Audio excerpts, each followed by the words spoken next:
السلام عليكم ورحمة الله وبركاته. إن الحمد لله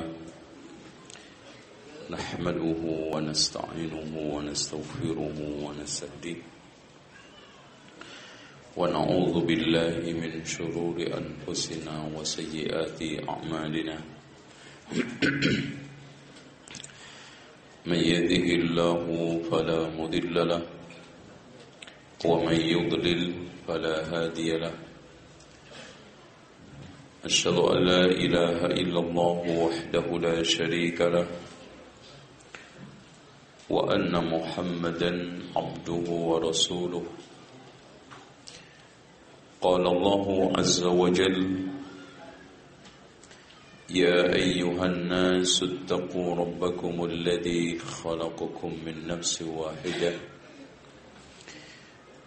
وخلق منها زوجها وبث منهما رجالا كثيرا ونساء واتقوا الله الذي تساءلون به والأرحام إن الله كان عليكم رقيبا.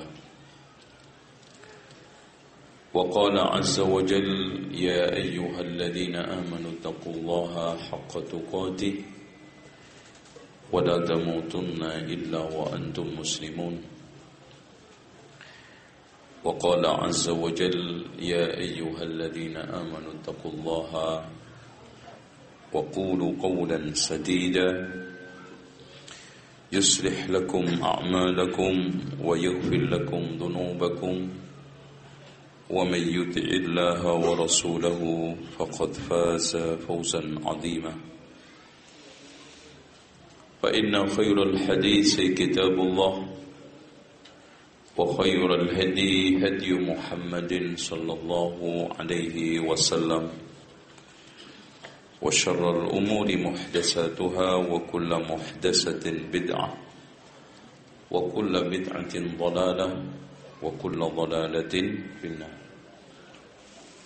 Hadirin sekalian, ketika kita belajar sejarah, berarti kita telah mengungkap manusia yang telah mendahului kita. Dan ilmu sejarah, kata Imam Ibnu Khaldun, merupakan mazhab ilmu yang paling bergengsi.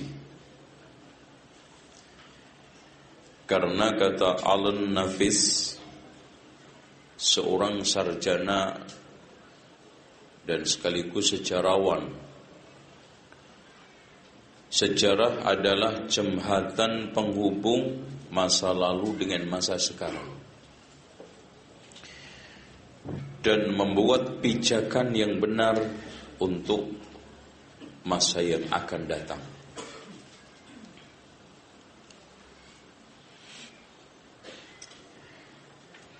Tetapi sayang,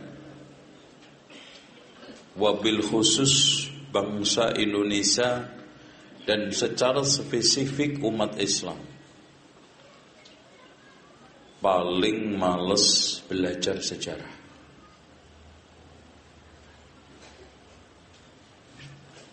Dengan pandangan yang sangat sempit, karena belajar sejarah adalah mempelajari orang yang sudah mati.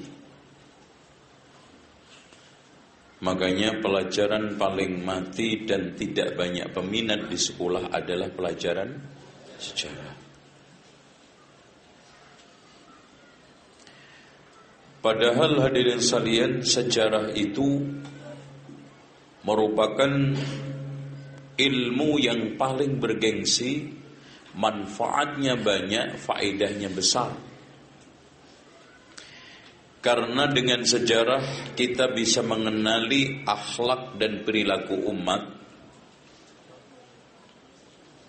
kemudian perjuangan dakwah para rasul, para nabi, dan kebijakan tata kelola serta politik raja-raja. Bahkan saya katakan dimanapun semua ilmu butuh sejarah, tapi sejarah belum tentu butuh semua ilmu. Contoh kecil, akidah. Ketika kita mempelajari firqah dan tokohnya, Khawarij ke, Syiah ke, kita dituntut untuk mengenali sejarah tokoh-tokoh Khawarij siapa. Kita dituntut untuk mengenali tokoh-tokoh sejarah Syiah siapa. Bahkan untuk menjadi ahli tafsir yang hebat tidak akan mungkin kalau dia tidak ahli sejarah. Makanya rata-rata ahli tafsir itu juga ahli sejarah. Antum lihat Ibnu Katsir memiliki kitab sejarah yang cukup populer, yaitu Al-Bidayah wan Nihayah. Memiliki kitab Qisasul Anbiya. Imam At-Tabari dengan karya tafsirnya yang spektakuler Jami'ul Bayan memiliki kitab sejarah yang judulnya adalah Tarikhul Umam wal Muluk, sejarah umat-umat dan raja-raja. Oleh karena itu hadirin sekalian, seorang ahli tafsir tidak akan bisa menafsiri tafsir secara utuh kalau dia tidak mengenali sejarah. Bagaimana seorang ahli tafsir bisa menafsiri macam surat Al-Kahfi kalau dia tidak menguasai sejarahnya Zulqarnain, sejarahnya Nabi Khidir, sejarahnya siapa lagi? Pemuda yang ditidurkan oleh Allah di gua selama berapa tahun? 300 lebih. Karena 300 menurut versi tarikh Masehiyah, 309 tahun menurut versi tarikh apa? Qamariyah atau Hijriyah. Karena setiap tahun itu perbedaan antara Masehi dengan Hijri itu 9 sampai 10 hari. Antum kalikan 300 tahun, itu kurang lebih ada kelebihan 9 tahun. Baik. Oleh karena itu Allah Subhanahu wa taala menegaskan faqsusil qasasa la'allahum yatafakkarun. Ini perintah. Dari sini mempelajari sejarah itu wajib. Faqsusil qasas, walaupun fardunya adalah tingkatan bukan fardu ain tetapi fardu kifayah. Artinya umat ini harus ada sebagian yang menekuni mempelajari sejarah. Karena Allah menghadirkan dengan teks perintah faqsusil qasas, ceritakan, silakan, kisahkan, la'allahum yatafakkarun. Dari ayat ini bicara sejarah adalah dua patokan, fakta sejarah dengan tafsiran sejarah. Fakta sejarah harus benar, tafsiran sejarah harus benar. Sekarang yang sedang kita bicarakan adalah fakta sejarah Wali Songo. Pertanyaannya, ada atau tidak? Ini yang menjadi polemik. Kalau ada, kita tafsirkan kemana?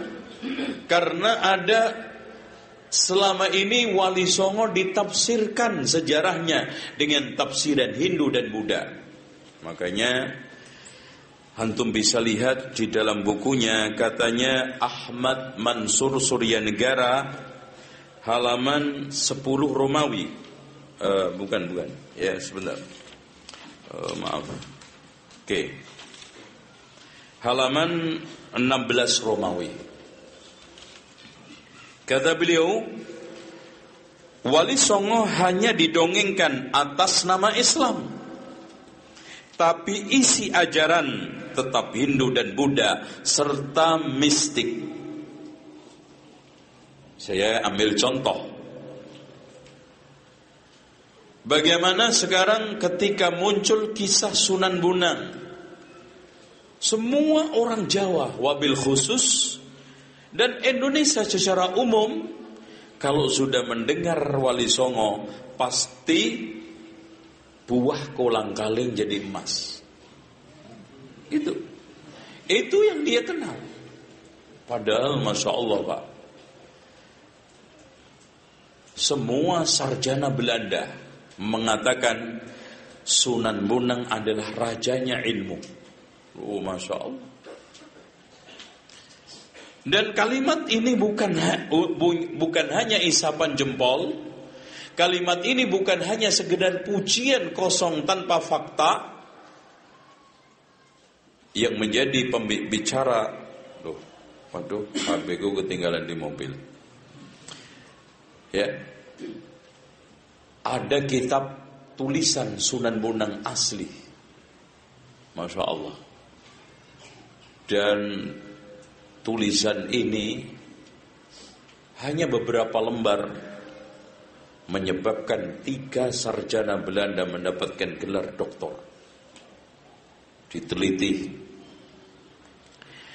Dan setelah saya baca, ya yang saya pahamin kurang lebih 40-60% dari bahasa itu.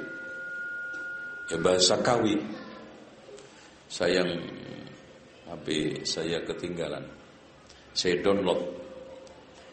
Dan buku aslinya sedang proses perjalanan dari Belanda ke Indonesia. Karena kemarin saya sengajanya ke sana, alhamdulillah saya menemukan orang, kemudian kita hubungan WA, alhamdulillah dicarikan bahasa Belanda ada, bahasa Inggris ada versi. Yang di dalam bahasa Belandanya disebut dengan Handboek van Bonang. Kemudian diterjemahkan di dalam bahasa Latin Kawi dengan Primbon 1 Sunan Bonang, Primbon Bonang 1, Primbon Bonang 2. Yang lebih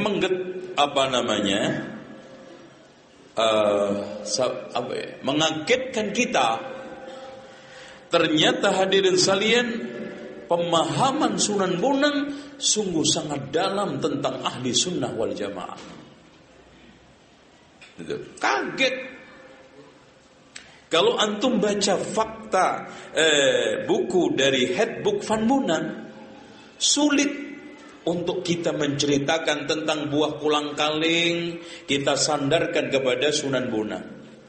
Apalagi jalan di sungai tidak tenggelam. Terus kemudian tongkatnya ditancapkan ke tanah, dicabut keluar air, mata air yang segar. Gak main-main, bukan hanya keluar air, kitabnya Brahmana yang dari India tenggelam di lautan, disedot keluar di situ. Yang lebih hebat lagi, kitabnya pun gak basah. Coba bayangkan. Tuh. Ini fakta. Ya. Yang juga tidak kalah hebatnya Pak, penguasaan Sunan Bonang terhadap kitab-kitab Arab sungguh sangat fasih.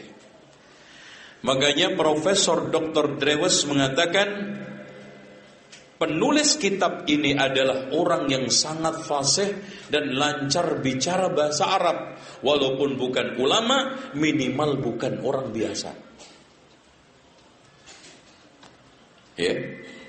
Apalagi Pak, di dalam kerupak Ferrara yang ditemukan di Italia, itu isinya menyoal tentang ajaran Wali Songo dan kesesatan Ma'rifat Syekh Siti Jenar yang diputuskan pada Sarasehan. Sarasehan itu semacam muktamar yang dihadiri oleh wali-wali yang ketika itu adalah 8.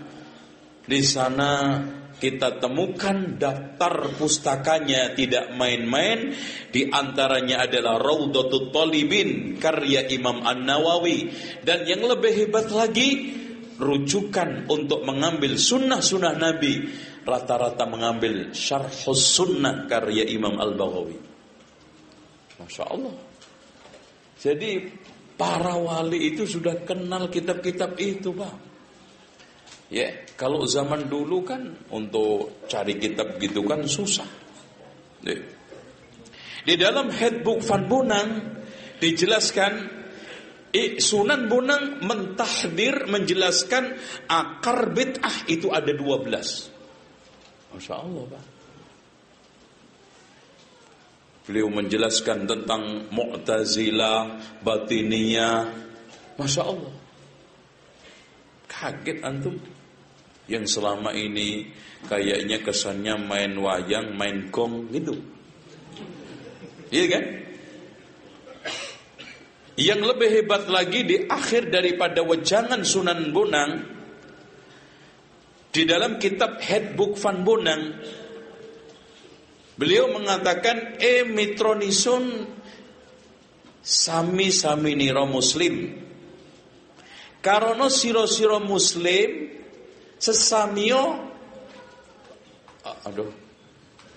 itu apa, tolong menolong, itu bahasa nanti ya, tolong menolong anyegao bid'ah lan dolalah. Masya Allah.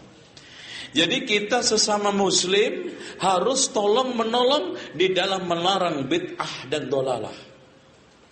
Tag jelas. Nanti antum kalau mau anak kirimin lewat WA. Itu. Tapi nggak tahu bisa baca nggak? Ya. Karena bahasa kawinnya pertengahan. Saya itu membaca satu persatu itu karena harus mempelajari bahasa kawi satu persatu. Alhamdulillahnya Allah itu memang kadang memenangkan agama itu walaupun dengan penjahat termasuk orang kafir. Profesor Dr. Drewes memberikan satu syarah kalimat per kalimat bahasa kawi artinya ini satu-satu. Lo coba aja bayangkan hadirin sekalian, Syekh Maulana Malik Ibrahim yang diklaim sebagian ahli sejarah Indonesia, katanya Syekh Maulana Malik Ibrahim itu adalah berpaham Syiah. Saya katakan tidak. Itu hanya ingin menguatkan Syiah di Indonesia. Antum lihat di halaman ini Pak. Sebentar. Halaman 138. Di poin 10, Masya Allah, anglampahaken kajatmikan ing syariat lan agami tan angucap-ucap lawan qadariyah lianono saking tan upayane. Paham nggak? Pasti nggak paham. Melaksanakan hukum dan amaliyah agama secara terang-terangan dan tidak berbincang-bincang dengan penganut qadariyah. Subhanallah. Jadi yang anti bid'ah itu bukan kita aja. Kemarin ketika saya umroh dan bedah buku di Jamiah Islam Madinah, dihadiri oleh mahasiswa S1, S2, S3, alhamdulillah. Habis itu ada yang minat disertasinya nanti tentang Wali Songo. Masya Allah, alhamdulillah. Dan salah satu kandidat doktor akan mengangkat tentang ajaran Wali Songo. Ini ada komunikasi terus.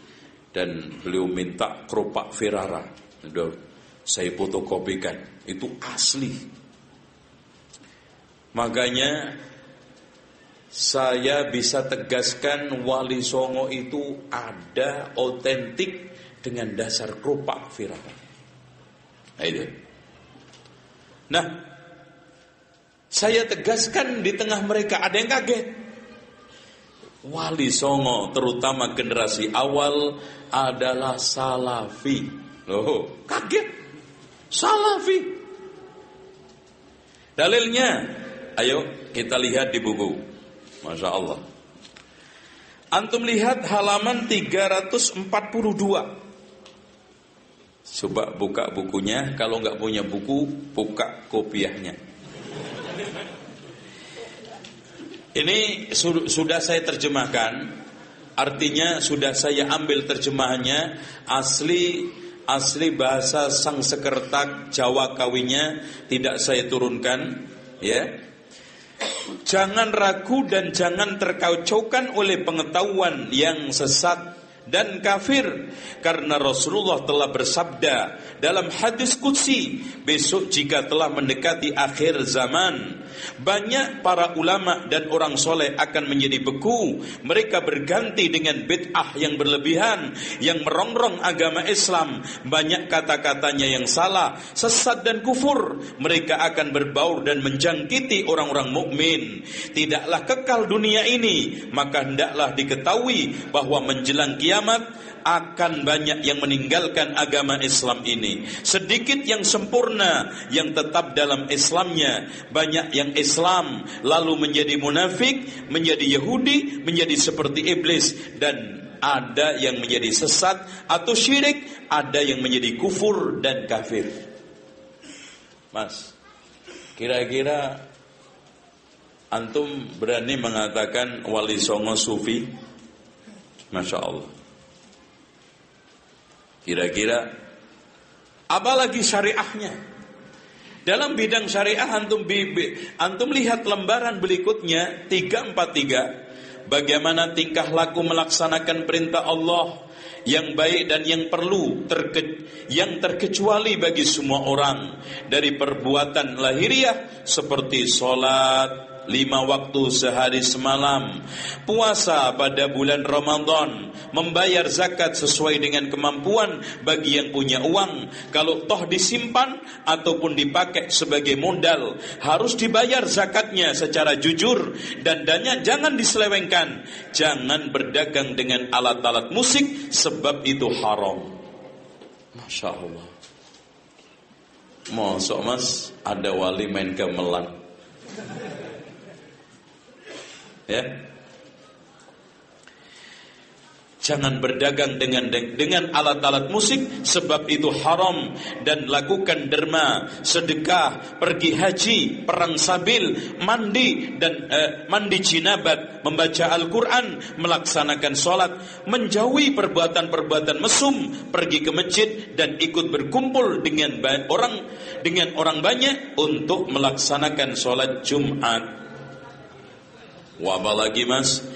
Berikut ini amalia yang harus dilaksanakan dan yang harus dihindari.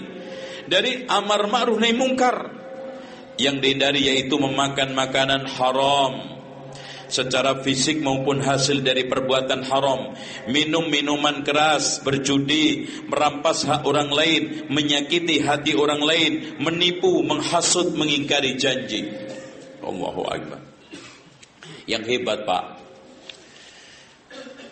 Wali Songo memberikan pembatal keislaman 10. Subhanallah.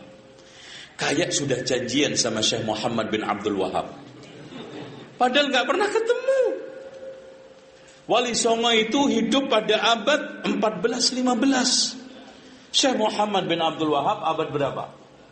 17 menjelang 18. Tapi Masya Allah Pak, persis, ya beda ungkapan. Dan anehnya, kenapa mereka ini juga memberikan kriteria pembatal keislaman 10? Kalau antum baca Nawaqidul Islam ada berapa? Subhanallah. Yang pertama, kaya wong anembah braholo. Ini bahasa kawinya. Ikut menyembah berhala, atanapi milau ing pujiane wong kafir, mengikuti pepujian atau upacara keagamaan orang kafir. Yang ketiga, menwo ambabatan, ikut mengeluarkan sesajen. Terus kemudian merendahkan wahyu Allah, baik dengan menyangkal kebenaran maupun keberadaannya. Misalnya menganggap bahwa Al-Quran yang terdiri dari 30 juz itu bukan wahyu Allah, menyelewengkan dalil Allah, atau memakai kebenaran kalamullah. Masya Allah. Nih, cocok untuk 212 kemarin. Ya. 1, 2, 3, 4. Mas, saya tanya, kira-kira keluar dari Al-Quran dan Sunnah. Yang kelima, memaki Allah dan Rasulnya, Rasul utusan Allah, atau memaki malaikat. InsyaAllah. Menghalalkan yang keenam, menghalalkan yang haram atau mengharamkan yang halal, sebagaimana yang dibicarakan dalam 4 madhab. Nampaknya para wali ini penguasaan terhadap madhab sangat detail. Selalu kalau bicara fikih, mereka sangat disiplin dalam bermadhab. Dan yang ketujuh, menganggap sunnah hal yang wajib, menganggap wajib hal yang sunnah, dalam pandangan Wali Songo adalah pembatal keislaman. Yang ke-8, mengaku sebagai nabi atau rasul setelah Nabi Muhammad. Hal ini termasuk meyakini atau bahkan mengikuti orang yang mengaku sebagai nabi setelah beliau, yaitu Rasulullah, atau mengaku bahwa sabda nabi itu miliknya. Semua perbuatan itu membawa kepada kekafiran. Yang 9, menuduh kafir terhadap saudaranya yang muslim, sementara itu tidak terbukti, akan menanggung dosa fitnah menjadi kafir sendiri. Subhanallah. Man qala li akhihi ya kafir, apa kata Rasulullah? Faqad ba'a biha ahaduhuma. Nomor 10, senang apabila dikatakan kafir, dianggap kafir, atau berpikir sebagai orang kafir, atau membantu semua perbuatan orang kafir. Antum coba nanti ambil Nawaqidul Islam milik Syekh Muhammad bin Abdul Wahab, samakan. Terus yang lebih hebat Pak, setelah itu Wali Songo membuat satu kriteria perbuatan dan ucapan yang bisa menjadi kafir, 44 poin. Di antaranya, jika ada seorang muslim yang sayang kepada orang kafir atau berpikir menjadi orang kafir, ikut tingkah laku orang kafir dan membantu semua perbuatan kafir, maka orang itu menjadi kafir. Itu sampai 40 Pak. Ini kalau dituduh Wahabi, Wali Songo semua Wahabi nih Pak. Masya Allah. Dan ini gak bisa diingkari oleh siapapun, karena ini fakta. Buku, ya ikhwah sekalian, nanti antum bisa membaca rilis, ya kira-kiranya bukunya macam daun lontar atau rontal seperti ini. Kenapa dikatakan keropak?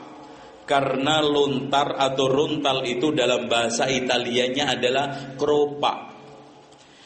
Nah, buku yang terdiri dari daun lontar atau rontal dalam bahasa Italia keropak ditemukan di perpustakaan Arestia, tepatnya di daerah Ferrara, Italia. Makanya dikatakan keropak Ferrara. Itu. Dan tidak banyak, terdiri dari 23 lembar. Tapi Masya Allah Pak, Profesor Dr. Drewes ini membedah ini juga kemeringet, ya, karena buku ini dari perpustakaan Italia tadi dicarikan penerjemah, seluruh orang Jawa nggak ada yang bisa. Loh, aneh kan? Ketemunya malah di Belanda. Dan asli orang Belanda, tapi memang dari sejak muda sampai tua menekuni bahasa Sangsekerta, bahasa Jawa dan sejarah Jawa. Itu. Dan yang menarik di dalam daftar pustaka buku ini itu di sini ada rujukan-rujukan yang sangat Masya Allah, ya. Yang membuat saya juga kaget-kaget. Ternyata ada Raudhatul Talibin, ada Syarhus Sunnah, ada kitab-kitab yang kita kaji. Tuh. Nah, Kalau antum melihat halaman 328, disinilah teks perdebatan Wali Songo versi Krupak Wirara. Jadi nampaknya ini adalah sarasean dialog antara Wali Songo dengan Siti Jenar, mendudukkan tuduhan apa benar Siti Jenar itu terpengaruh dengan pemikiran wahdatul wujud. Setelah klarifikasi dialog, betul bahwa Siti Jenar terkena pemikiran manunggaling kawula Gusti yang sebagian akar daripada apa? Pemikiran Syiah. Makanya di dalam carita Purwaka Caruban Nagari ditegaskan setegas-tegasnya bahwa Siti Jenar, antum lihat di halaman 294. Carita Purwaka Caruban Nagari menyebutkan bahwa Siti Jenar adalah penganut Syiah Muntadhar yang merupakan golongan Syiah yang mengakui 12 imam Syiah Imamiyah atau Rafidhah. Carita Purwaka Caruban Nagari ini Pak, rujukan sejarah paling otentik yang menceritakan tentang sejarah Jawa Barat, wabil khusus perjuangannya Sunan Gunung Jati dan hubungannya antara kerajaan Cirebon, kerajaan Demak, kemudian kerajaan Banten, dan bagaimana keberhasilan tiga kerajaan ini membentuk pasukan yang akhirnya sanggup mengusir Portugis dari Sunda Kelapa, kemudian dirubah menjadi Jayakarta dengan panglima besarnya Fadilah Khan, disebut oleh orang Portugis Valatehan, yang dikatakan oleh Sunan Gunung Jati, karena ini adalah menantunya akan datang menantu saya seorang yang kuat, otot kawat balung wesi. Itu maksudnya gagah berani. Orang Jawa dulu itu kalau mengungkapkan orang panglima besar, gagah berani, otot kawat balung wesi. Sehingga akhirnya ini diistilahkan kepada wali. Padahal hadirin sekalian, secara realita yang dimaksud dengan wali itu adalah petugas pilihan. Ya. Walaupun makna daripada bahasanya wali itu adalah teman setia, kekasih, orang dekat, pemimpin. Yang sedang rame-rame Al-Maidah ayat 51 kan, ya ayyuhalladzina amanu la tattakhidul yahuda wan nasara auliya. Tapi sebetulnya istilah wali di sini tidak lain dan tidak jauh seperti yang ditegaskan oleh Profesor Dr. Hasanus Simon, petugas pilihan. Dan bahasa ini masih dipakai di Indonesia sampai hari ini. Contoh wali kota, iya kan? Wali kota, apakah manusia saktri mondoguno, ora tedas paluning pandi, otot kawat balung wesi, ketek pasti tape, apalagi keringetnya solar? Enggak mungkin. Pak, sayang seribu sayang, kita orang Jawa selama ini lebih memitoskan, mendongengkan ala ketoprak dengan wayang daripada sejarah, sehingga kita tidak menemukan figur yang hebat, bertalenta ini sebagai contoh teladan kita untuk berjuang. Padahal indikasinya Pak, saya tegaskan setegas-tegasnya, kita malu dengan Wali Songo. Tuh, kita belum apa-apanya. Pak, gini aja deh, biar kita ini agak tawadhu. Wali Songo ketika masuk ke Indonesia, wabil khusus ke Jawa, Jawa mayoritas Muslim atau mayoritas Hindu? Coba bayangkan Mas, mereka dengan jerih payah dakwah ke pelosok-pelosok. Kalau kita sekarang enak, datang ke Tambun, ngumpul di sekolah apa ini namanya? Istiqlal. Ya, alhamdulillah, kita berdoa mudah-mudahan sampai jam 11.30 baru hujan. Amin gitu ya. Kita bukan melarang hujan, tapi kasihan nanti ya. pulang masuk angin, materi yang disampaikan lupa nanti. Ya. Oke, ya Pak, gini.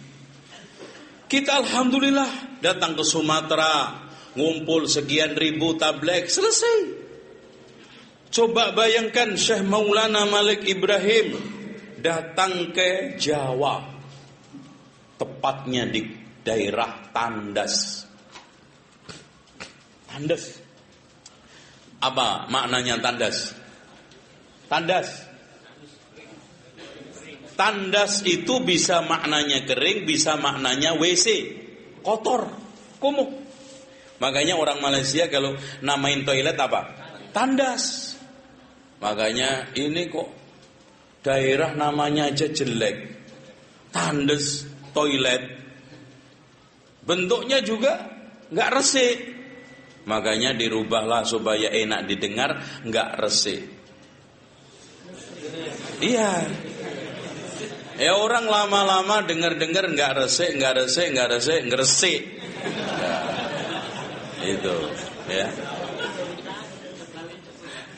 Nggak tahu juga. Tapi gini Pak, ternyata menurut fakta sejarah, Masya Allah, Syekh Maulana Malik Ibrahim ini kan memang ulama besar. Antum lihat aja di nesannya saya foto, saya datang ke sana, Masya Allah. Ini di nesannya ternyata tulisan Arab. Ya, saya baca satu-satu. Ini di antara yang paling harus kita perhatikan. Inilah makam almarhum al-maghfur yang berharap rahmat Tuhan Allah. Kebanggaan para pangeran, para sultan, para menteri, penolong para fakir miskin yang berbahagia dan syahid, cemerlangnya simbol negara dan agama. Malik Ibrahim yang terkenal dengan kakek bantal. Kenapa? Karena setiap ngaji Qur'annya diletakkan di bantal. Allah meliputi dengan rahmatnya dan ridhonya dan dimasukkan ke dalam surga. Telah wafat pada hari Senin 12 Rabiul Awal tahun 822. Jadi Wali Songo yang wafat tahun wafatnya paling jelas, tidak diragukan, cuman Maulana Malik Ibrahim. Sebelumnya tugas di Gujarat, ditugaskan oleh pemerintah Turki karena tahun-tahun ini kalau 822 Hijriah berarti Masehinya tahun 1419. Itu pas Muhammad I, karena Muhammad I itu memerintah antara tahun 1386 sampai 1423. Ya enggak jauh-jauh. Ditugaskan di sana. Coba nol umat Islam. Dia awali dengan pembenahan pertanian, irigasi, bahkan di sana meracik obat-obat herbal. Dari situlah dia masuk ke masyarakat. Kemudian pindah ke Fatani. Bahkan hasil penelitian Az-Zumardi Azra di dalam kitab Jaringan Ulama Timur Tengah dengan Nusantara abad 17-18 mengatakan di antara anak cucunya Syekh Maulana Malik Ibrahim yang dilahirkan di Fatani adalah Dawud Al-Fatani. Ini ulama hebat yang ada di Mekah. Kemudian di sana juga ada daerah ternyata Gresik. Di Fatani ada desa namanya Gresik. Cuman orang Fatani mengatakan Kresik. Ya. Orang Jawa itu kan lebih gede G daripada K. Coba suruh ngucap K sama G, gedean mana? Ya. Kandang sama gendeng, mantepan mana? Ya.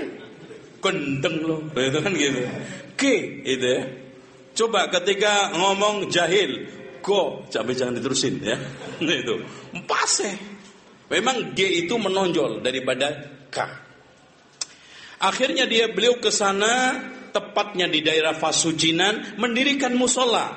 Dan saya ke sana juga, bekas musolanya ukuran kurang lebih 6 kali 6. Saya tanya kepada salah satu DKM, yang DKM itu memang turun-temurun dari kakeknya, dia bilang, zaman kakek saya dulu Pak, saya kecil, ini memang bentuknya kayak gubuk. Dan kakeknya dari bapak kakeknya juga memang sudah ada masjid ini. Bahkan hadirin sekalian, bukan hanya masjid, akhirnya Syekh Maulana Malik Ibrahim bisa mendirikan pesantren. Coba Pak, dari minoritas. Pertanyaan kita yang supaya kita tidak perlu sombong, berapa orang Hindu yang sudah kita Islamkan? Ayo. Hah? Subhanallah. Malu Pak, malu. Cuman memang selama ini figur kesan Wali Songo itu rusak. Seperti rusaknya Isa Al-Masih di tangan pengikutnya Isa, karena dikultuskan, didongengkan dengan dongeng-dongeng yang tidak benar. Masya Allah. Coba datang ke Jawa, gak mungkin langsung tabligh segini. Dari mana Syekh Maulana Malik Ibrahim itu bisa mendakwahkan orang datang ke sawah-sawah? Ini Pak yang harus kita tiru, Mas. Subhanallah. Kita sekarang ini jangan bangga dengan dikata di dalam tempurung. Umat di luar sana itu banyak yang tersesatkan. Loh Mas, orang Jawa, orang Indonesia itu sebetulnya sangat mudah didakwai. Tertarik kok dengan agama sesat. Kelompok sesat apa yang gak dapat pengikut di Indonesia? Itu kan saking baiknya orang Indonesia toh. Dan saking uletnya dia dakwah. Makanya betul katanya Ki Haji Ahmad Dahlan, bahwa Islam itu dijamin oleh Allah tidak akan hilang dari bumi ini, tapi Allah tidak pernah menjamin tidak hilang dari bumi Indonesia ini. Karena dakwah itu diterima tidaknya bukan semata-mata kebenaran ajaran yang dia sampaikan, tetapi cara berdakwahnya benar dan baik. Itu Pak sekarang. Contoh aja teman-teman kita yang menekuni dakwah di pelosok-pelosok, alhamdulillah. Tapi memang kita nggak bisa menukik. Kita memang harus tiru, datang ke sawah, ditunjukin cara bercocok tanam. Jadi pengalaman-pengalaman pertanian yang ada di Gujarat, termasuk juga irigasi, dihidupkan kembali oleh Syekh Maulana Malik Ibrahim di daerah Gresik. Sampai ke barat akhirnya surplus pertanian. Beliau juga buka pengobatan. Apalagi orang-orang Jawa yang baru masuk Islam, berarti jin ibritnya itu pada ngamuk. Wah, langsung diobatin, bacain surat Al-Fatihah, bacain ayat kursi sama Syekh Maulana Malik Ibrahim, langsung jerit. Wah, orang lihat, wah mbah ini sakti bener ini. Langsung asyhadu alla ilaha illallah wa asyhadu anna Muhammadar Rasulullah. Kemudian dia buka pengobatan-pengobatan herbal, racikan ramuan-ramuan itu, sehingga mereka semakin percaya. Memang orang awam itu agamanya di perut, Pak. Mereka itu butuh fakta.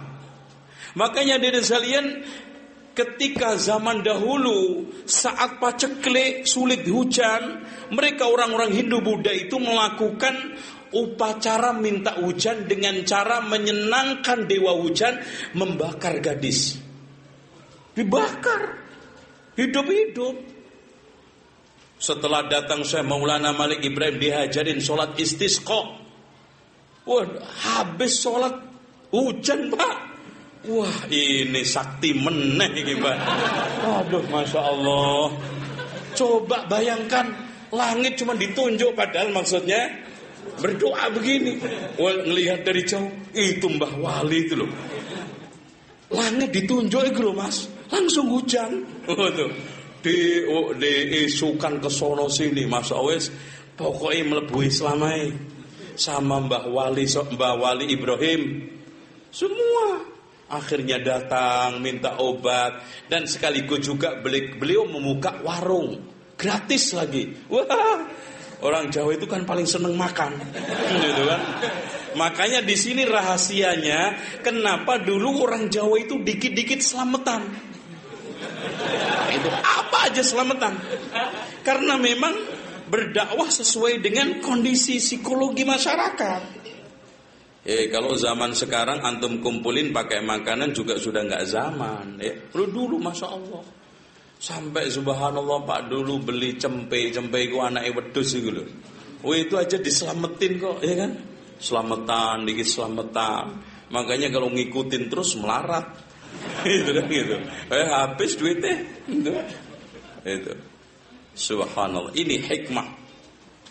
Nah, akhirnya beliau memandang Indonesia ini tidak bisa diislamkan kalau tidak dikaderisasi. Makanya beliau pelan-pelan membuat bentuk pesantren walaupun kalong. Ada yang kadang-kadang tidur senang bermalam sama Mbah Wali. Apalagi kadang-kadang beliau juga, ya Allah, atas bawah kena Pak. Ini lihat aja. Di nisannya saja disegenin Perdana Menteri, Pangeran, Raja. Rakyat juga seneng. Masya Allah. Ini. Jadi saya ngembayangin memang ini orangnya itu ing ngarso sung tulodo, ing madya bangun karso, tuturi handayani. Ngopo iku? Kata orang Padang, opo itu? Maksudnya ing ngarso sung tulodo, di depan bikin teladan buat raja-raja, menteri-menteri, pangeran-pangeran.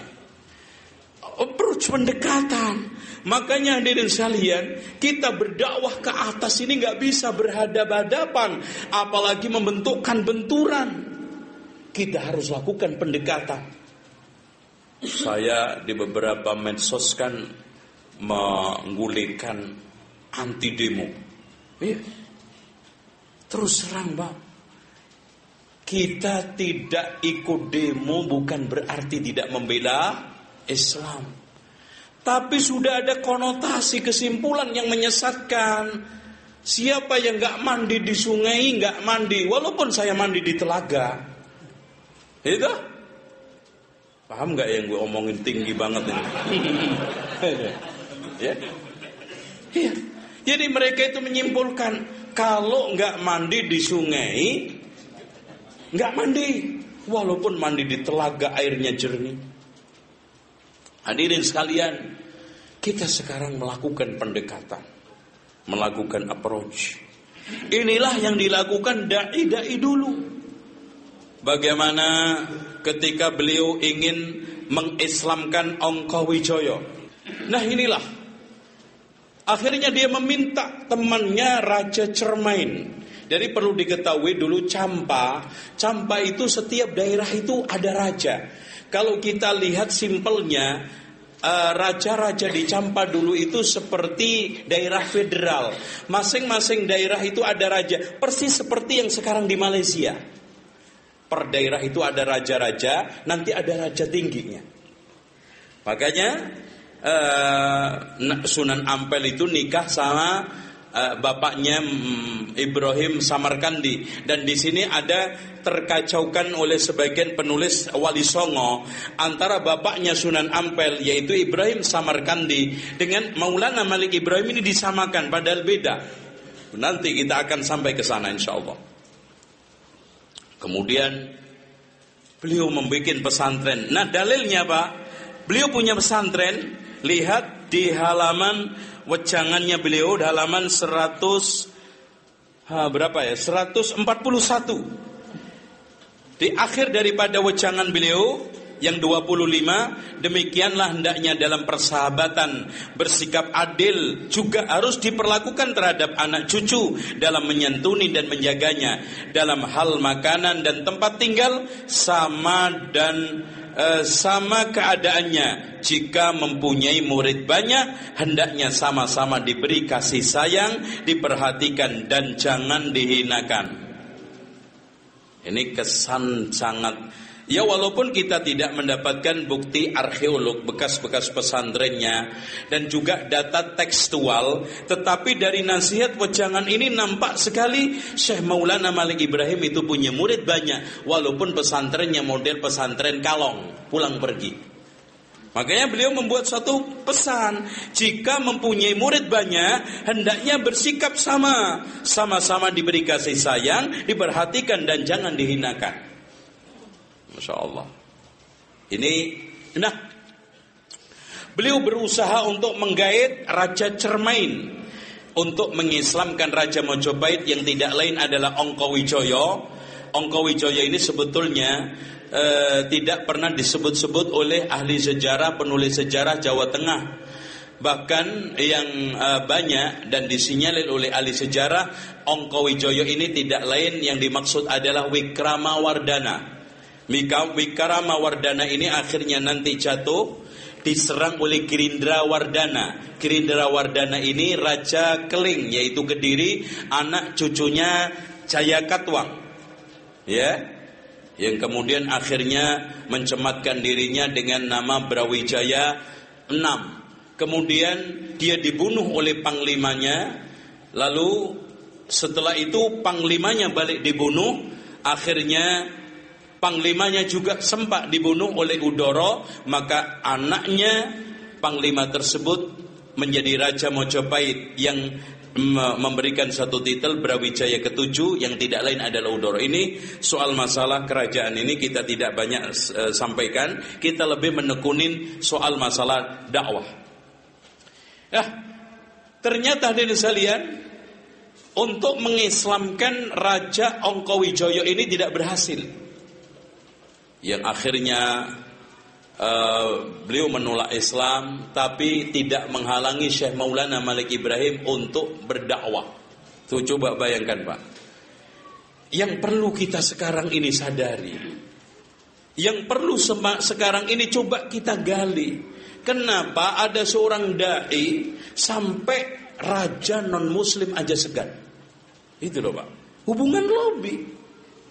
Tidak lepas bagaimana kepiawaian, keahlian, karismatik seorang dai tersebut, sampai Raja Majapahit aja hormat. Makanya disegani para pangeran, raja dan menteri. Lah antum aja punya tetangga aja nggak akor. Bagaimana antum bisa menyiarkan sunnah, Pak? Antum jangan sering mengkambing hitamkan orang lain. Itu kan gak ngerti sunnah, itu kan jauh dari Al-Quran sunnah. Mas, gak usah dibicarakan. Memang iya.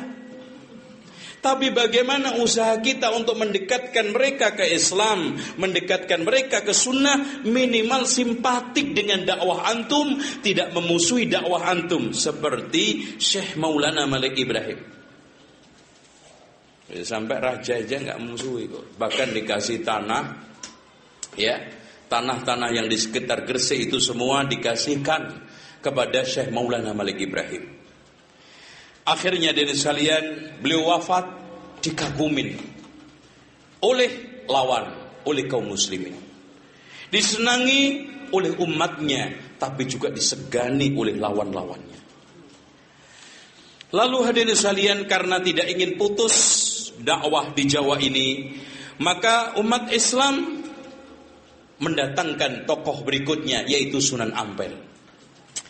Sunan Ampel ini namanya asli adalah Rahmatullah, anaknya Ibrahim Samarkandi yang menikah dengan putri Raja Campa. Kemudian singkat cerita datang ke Jawa dengan ditemani dua sepupu. Yang satu namanya Ali Murtadha, yang akhirnya nanti tinggal di Gresik untuk melanjutkan dakwahnya Syekh Maulana Malik Ibrahim. Yang satunya tinggal di Mojo Agung, namanya Abu Hurairah. Cuma saking lamanya di Jawa, namanya berantakan karena orang Jawa nyebut Arab susah. Abu Hurairah berubah menjadi Burereh, yang akhirnya dijulukin orang Jawa Sunan Mojogung. Dan nampak kalau kita lihat dari sela-sela dialog, beliau menghadiri juga. Jadi termasuk 8 wali yang hadir pada Sarasean untuk mengadili Syekh Maulana Siti Jenar. Di antaranya adalah Syekh Mojogung. Untuk melihat mana tadi ya? Ini nih, Syekh Mojogung. Jadi yang datang di Sarasean itu Pangeran Bonang, Pangeran Cirebon, yang tidak lain adalah Sunan Gunung Jati, Pangeran Mojo Agung, tidak lain adalah Abu Hurairah. Cuman dipanggil orang Jawa Burereh. Dan ketika itu hadirin sekalian, kerajaan Mojopahit masih. Dan ibu kotanya Mojopahit di mana? Di mana, Mas? Hah? Belum ada Mojokerto. Itu baru kemarin. Dulunya namanya Majalengka. Jadi ibu kota kerajaan Mojopahit itu di mana? Majalengka, bukan Majalengka Jawa Barat. Jawa Barat itu tiruan. Ya, tiruan. Artinya KW ya. Contoh aja Mataram. Ya. Ibu kota apa? Provinsi Nusa Tenggara Barat di mana? Mataram. Mataram itu yang memberikan nama siapa? Sunan Prapen. Karena yang dakwah ke sana itu Sunan Prapen, anaknya Sunan Giri. Ya. Cuman tidak lama karena terusir dengan Dewa Agung, Dewa Ragung itu Raja Gelgel.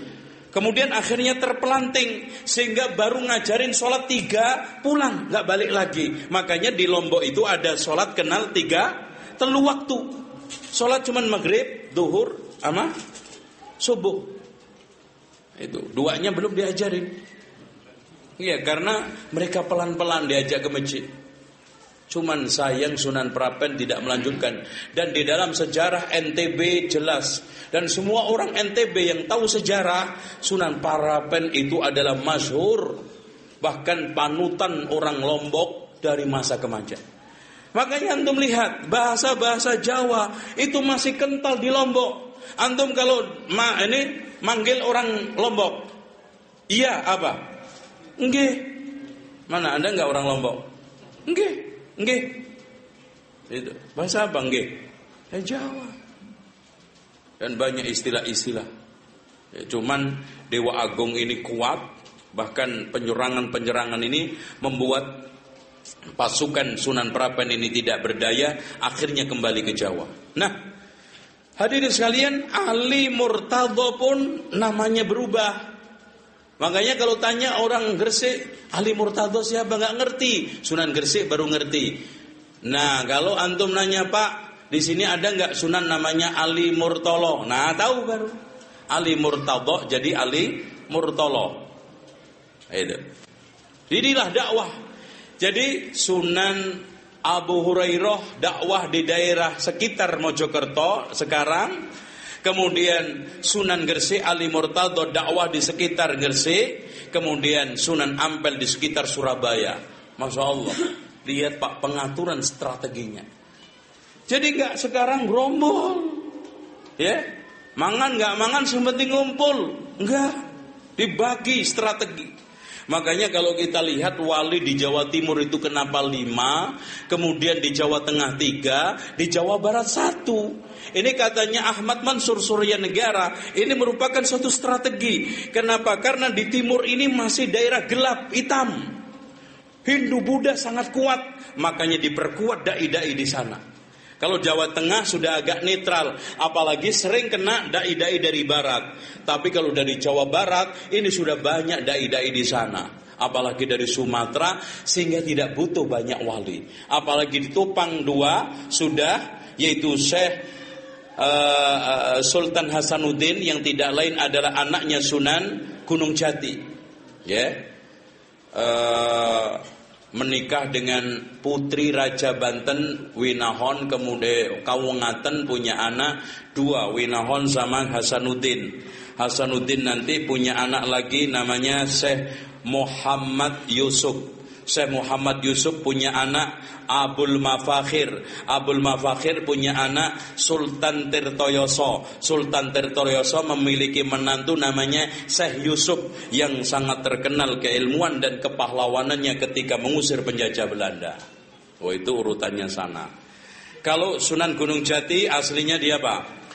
Karena di sana ada pondok pesantren namanya Pesantren Kuro. Karena syekhnya namanya Hasanuddin juga, tapi beda dengan Hasanuddin Banten. Ini Hasanuddin dari Ummul Qura. Karena orang Jawa nggak susah ngomong Ummul Qura. Yang Asyura aja jadi Suro. Mas, bulan apa? Bulan Suro. Aslinya kan Asyura. Karena paling sulit orang Jawa itu melafadzkan ain. Yes, baca Al-Quran aja Alhamdulillahi Rabbil Alamin. Ngalamin gitu. Makanya supaya mudah Suro. Makanya Ummul Qura. Ummu susah Qura. Di sana ada pesantren, maka di antara santrinya siapa? Nyi Subang Larang. Nyi Subang Larang kemudian akhirnya menikah dengan Prabu Siliwangi. Akhirnya memiliki anak 3. Yang pertama Walang Sungsang, yang kedua Kian Santang, yang nanti akhirnya menjadi Sultan Ageng Sengoro. Kemudian yang ketiganya adalah Nyai Nyai Santang. Akhirnya Walang Sungsang sama Nyai Santang ini mondok pesantren ada di Jawa Barat. Pesantren yang tepatnya di daerah Amparan Jati, yang syekhnya namanya Nurul Jati, namanya persisnya adalah Syekh Datuk Al-Kahfi. Nah, di sana ada pesantren. Di sana mengembangkan daerah yang akhirnya disuruh gurunya untuk ke Mekah. Setelah di Mekah, Nyai Roro Santang akhirnya menikah dengan salah satu orang Arab yang tepatan ketika itu haji, yang tidak lain adalah Syarif Abdullah. Syarif Abdullah memiliki anak nanti, yang pertama adalah Syarif Hidayatullah. Kemudian setelah haji, Nyai Roro Santang diberikan nama Syarifah Mudaim. Walang Sungsang tadi juga sudah diberikan nama oleh gurunya Somadullah. Setelah haji Ki Abdullah, kemudian setelah itu pulang, dan dia di sana tinggal. Setelah meninggal dunia istrinya, maka Syarifah Mudaim bersama anaknya Syarif Hidayatullah pulang ke Jawa Barat. Akhirnya setelah itu dinikahkan oleh anak pamannya, karena pamannya tadi Ki Samadullah, yang tidak lain adalah Ki Abdullah, sudah mengurusin daerah namanya Lemah Wungkuk, yang akhirnya nanti disebut dengan Caruban Larang. Kenapa dikatakan Caruban? Karena penduduknya dari beberapa suku, bahkan orang-orang luar negeri, karena itu agak mendekati pantai. Caruban Larang, walaupun dipelesetkan dengan dongeng mitos. Cirebon itu dari Ci itu air, Rebon itu apa? Udang. Ketika itu Prabu Siliwangi datang dimasakin rebon, airnya kok enak, cairnya enak rebon. Akhirnya cai rebon, cai Cirebon. Nah ini sama seperti tadi, nggak resik, ngeresik. Itu. Ini nama desa itu kadang-kadang gotak-gatik gaduk. Nah, itu. Yang lebih lucu lagi asal usul daerah Jember. Ya, karena ada seorang pendekar dari Kedu, yang sehingga disebut Ki Kedu, menantang kesaktiannya Sunan Kudus. Datanglah ke daerah Kudus dengan naik tampah, yaitu ayak untuk padi. Yang hebat itu dia punya ilmu peringan tubuh, sehingga nampah itu seperti piring terbang. Set. Orang Jawa itu hebat, tapi nggak pernah menang sama Belanda. Akhirnya dia sampai di kampungnya Ki Sunan Kudus. Keluar, kalau kamu berani menantang kesaktian saya.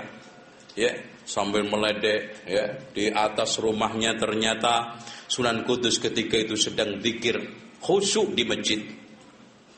Ditantang-tantang, diledek-ledek juga. Sunan Kudus pun nggak sabar, akhirnya keluar. Kedu, turun kamu kalau berani nantang kesaktian saya. Ternyata nggak mau turun, ngeledek terus. Gitu kan gitu.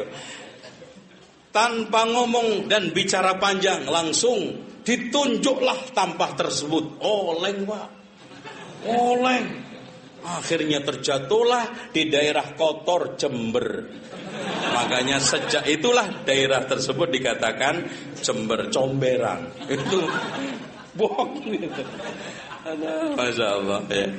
Beda lagi Salatiga, karena Pandanarang adalah adipati Semarang yang kaya raya, duitnya banyak sekali, lupa daratan. Dia dulu pernah menyantren atau menjadi muridnya Sunan Kalijogo. Sekarang sudah lupa diri, didatangilah dengan menjelma penjual rumput. Jelmaan pertama nggak ngeh kalau itu yang datang adalah Sunan Kalijogo. diledek, dihina, diusir, sambil dibeli rumputnya, uangnya dilempar. Datang kedua, ketiga, baru tahu ternyata dia adalah Sunan Kalijogo. Taunya dari mana? Ketika dibayarin duit ini rumputnya, wahai tuan, saya nggak butuh uang. Kalau saya mau uang, itu tanah saya cangkul udah berubah jadi emas. Oh, marah Ki Pandanarang, kamu sombong banget. Ya, coba sekarang ini buktikan. Kalau tanah yang kamu cangkul itu bisa berubah jadi emas, diambilin cangkul, nih dilempar cangkulnya. Bener Pak, cangkulan pertama ditarik itu tanah berubah jadi emas. Matanya Pandanarang nggak kedip, bener nggak, emas. Saat dia melihat tanpa kedip, nengok, orang tersebut sudah hilang. Oh, coba bayangkan. Dikejar dengan lari kencang, nggak kena, padahal dia jalannya itu biasa. Oh, sakti lagi. Setelah kena di depannya langsung sujud. Pokoknya mohon Sunan, saya dimaafkan dan akuilah saya jadi murid. Dalam kondisi seperti itu, ndonga, Sunan Kalijogo sudah hilang. Hilang lagi. Masya Allah. Akhirnya Sunan Kalijogo nongol lagi, pesen, wahai Pandanarang, kalau kamu ingin jadi murid saya, kamu pulang bikin masjid bersama beduknya. Nah, ini sejarah beduk pertama kali. Ya. Kemudian setelah itu kalau kamu mau pesantren, datanglah ke pesantren saya, tepatnya di daerah Klaten dan di desa namanya Jabal Kat. Oh, sekarang memang ada gunungnya itu, Jabal Kat. Dan kamu nggak boleh pakai kendaraan, jalan kaki dari Semarang ke Jabal Kat. Dan kamu nggak boleh bawa apa-apa kecuali pakaian cukup. Istrinya nyolong-nyolong, nyuri-nyuri, bawa emas diletakkan di dalam tongkat yang terbuat dari bambu. Di tengah jalan dirampok orang 3, lari-lari, teriak-teriak, manggil suaminya, Mas, ada penjahat, orang 3 salah, ngejar-ngejar saya, ngerampok saya. Tempat itu akhirnya disebut Salah 3. Ini juga cok gali cok, digali-gali cocok. Kodak gadok. Nah, supaya antum melek ya. Hadirin sekalian yang dirahmati oleh Allah, ini habis ya. Iya. Kayaknya nggak usah ada pertanyaan, karena yang antum tanyakan apa? Nggak tahu juga. Ya, itu.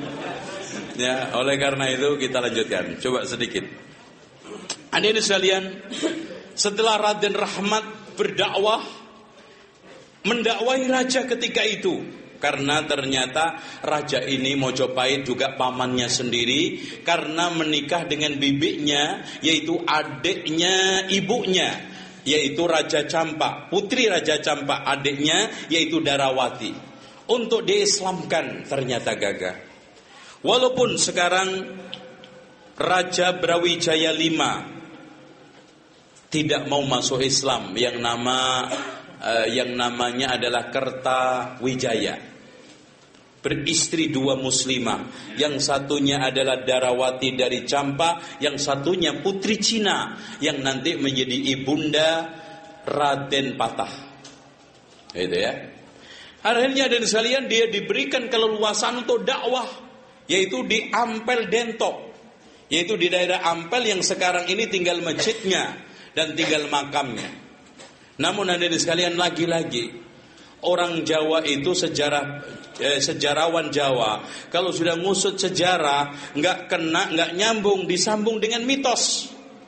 Katanya perjalanannya dari Mojopahit menuju Surabaya melalui Krian dan yang lainnya, dia sambil bagi dakwah, bagi-bagi kipas. Kipas itu pun tidak dijual, bahkan dibagi-bagi barang siapa saja yang mau bersyahadat dikasih kipas.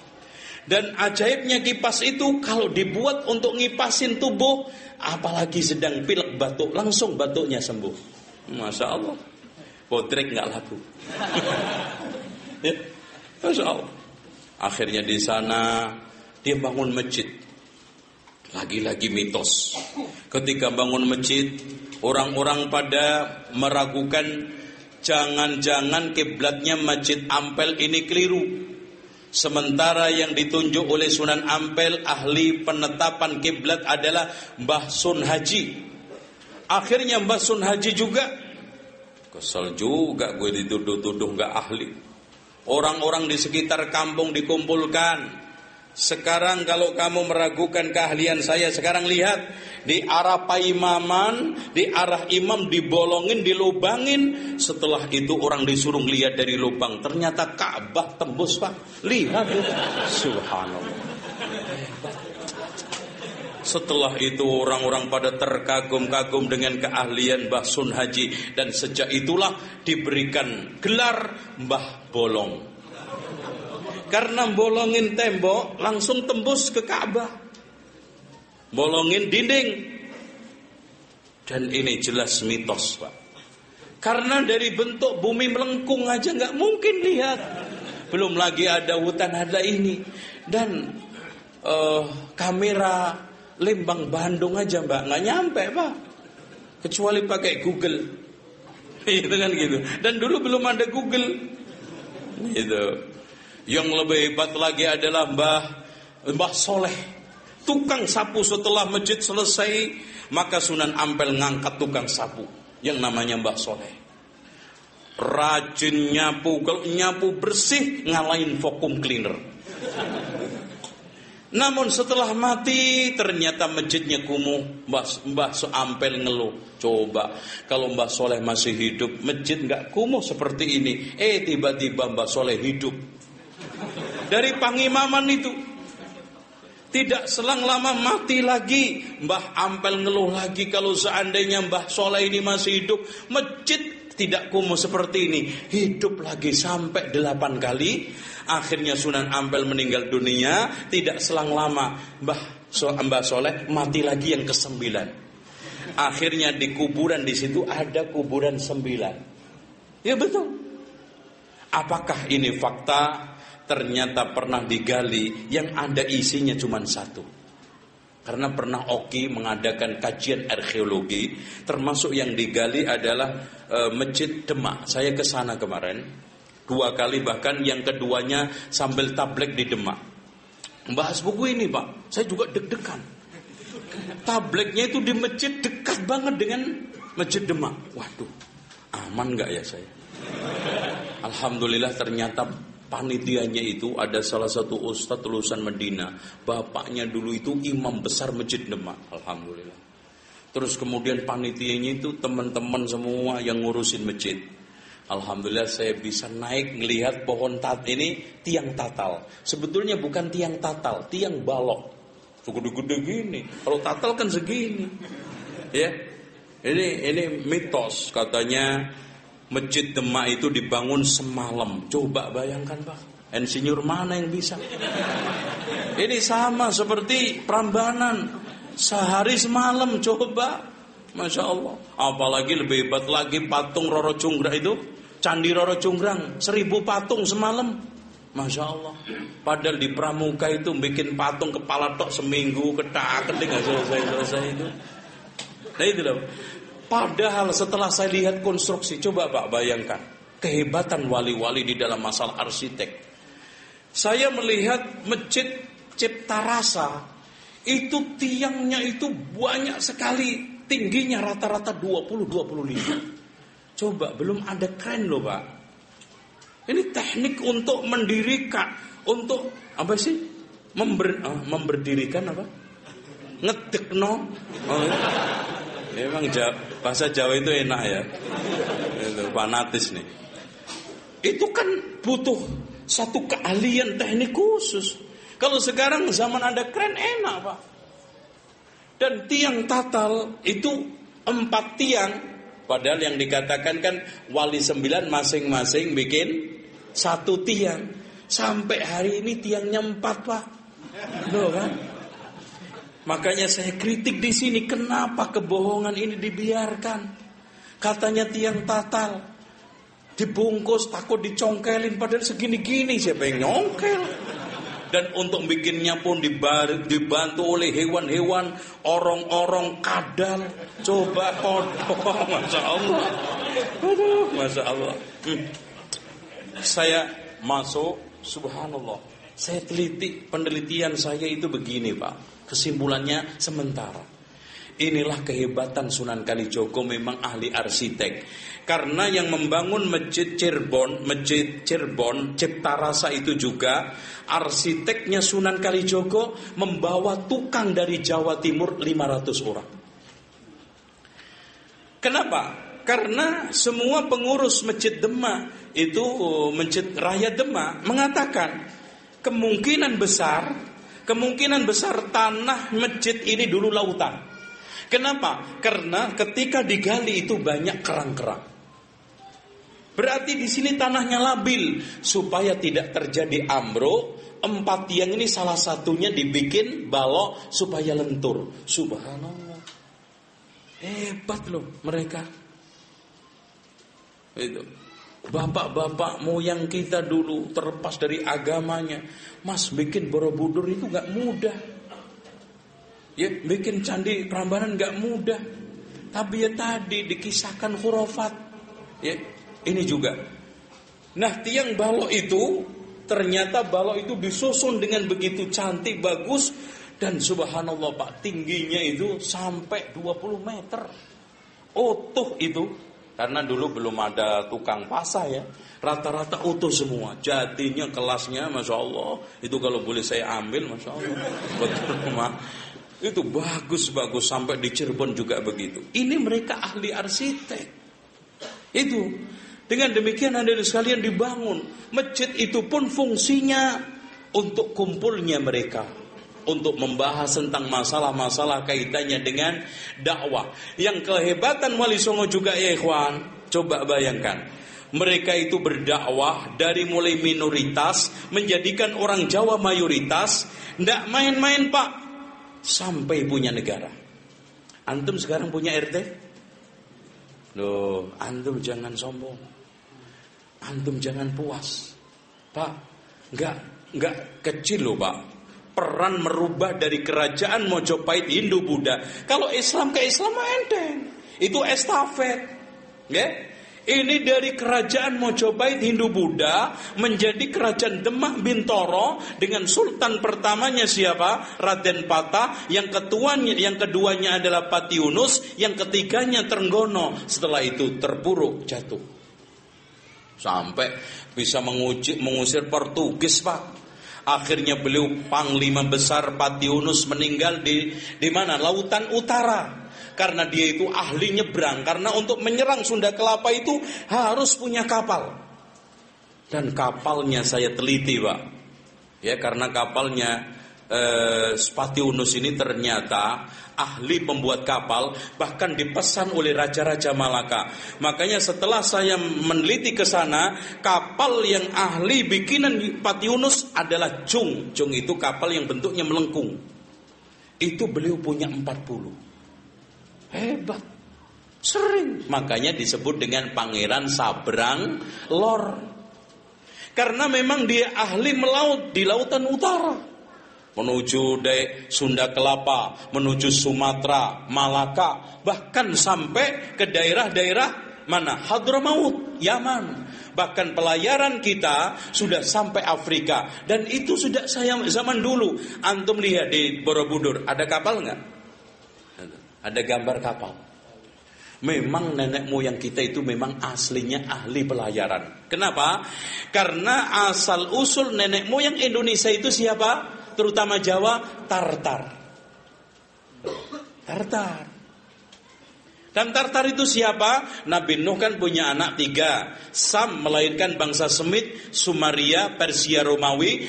Ham melahirkan anak Sudan, nanti hijrah migran ke Afrika, sehingga menjadi cikal bakal bangsa Afrika. Kemudian pada dekade kurang lebih abad tahun 1000 sebelum Masehi atau 10 sebelum Masehi, mereka migran ke daerah India. Makanya ketika muncul agama Hindu, maka mereka dinamakan suku Dravida, akhirnya dimasukkan ke dalam kasta Sudra. Kemudian anak yang ketiga adalah Yafid. Yafid punya 2 anak, Yunan sama Ya'jud Ma'jud. Yunan punya anak Tartar. Berarti orang Jawa itu nggak jauh-jauh punya jalur nasab ke Ya'jud Ma'jud.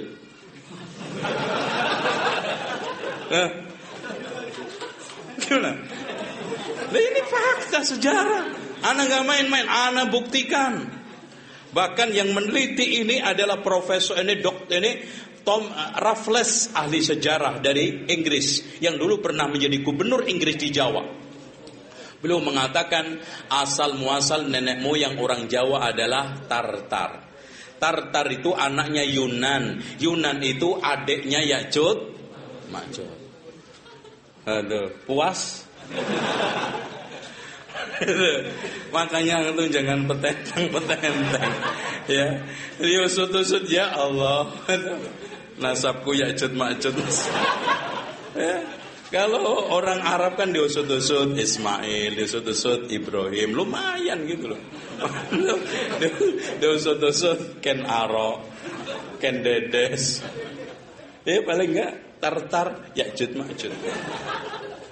Loh, ini fakta sejarah. Kalau antum belajar sejarah jadi masya Allah Pak. Makanya anak 10 tahun itu mencurahkan, jadi akhirnya meluas sampai sejarah kerajaan-kerajaan dari mulai yang hebat Pak, masya Allah. Dari penelitian saya temukan Raja Sriwijaya Palembang pernah mengirim surat ke Muawiyah ibn Abi Sufyan. Subhanallah. Loh, hebat loh Pak.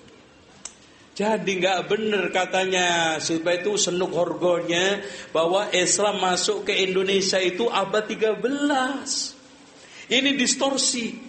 Mereka akan menetapkan, mereka akan membuat satu justice bahwa Indonesia ini masih pengaruh Hindu-Buddha, Islam itu budayanya peradaban di Jawa ini masih muda. Bahkan beberapa ahli sejarah seperti Profesor Burke mengatakan Islam sudah datang, orang Arab sudah datang ke Indonesia, terutama di Sumatera sebelum Masehi. Bahkan utusan Fir'aun pun datang ke Sibulga. Utusan Nabi Sulaiman juga datang ke Sibulga. Untuk cari apa? Cari kapur. Loh, Rasulullah aja kenal kok Pak daerah Sibulga. Rasulullah merekomendasikan untuk perawatan jenazah pakai apa? Kapur. Masya Allah. Di Mekah Madinah mungkin ada kapur? Nggak mungkin. Dan antum jangan berpikiran kapur nginang ya, itu batu. Ini kapur barus. Sampai ada orang kalau ngomong kapur pasti barus. Barus itu kalau antum lihat di pantai selatan Sumatera ada barus, ada Sibulga, terus kemudian mana itu? Di itu barus daerah. Jadi kapur barus itu komoditas yang dihasilkan dari proses getah pohon besar. Nanti kalau sudah tua sekali, di dalamnya ketika dibelah itu ada kristal-kristal di dalam surat itu. Sampai raja itu bangga dengan kapurnya, bau wanginya sampai 12 mil. Subhanallah. Wah, itu bau Pak. Yang hebat Pak, di situ disebutkan, sayang ini semuanya data di HP saya. Kesimpulannya, surat dari raja, anaknya 1000 raja, didampingi oleh istri, anaknya 1000 raja, memiliki kandang gajah 1000. Ya, nih.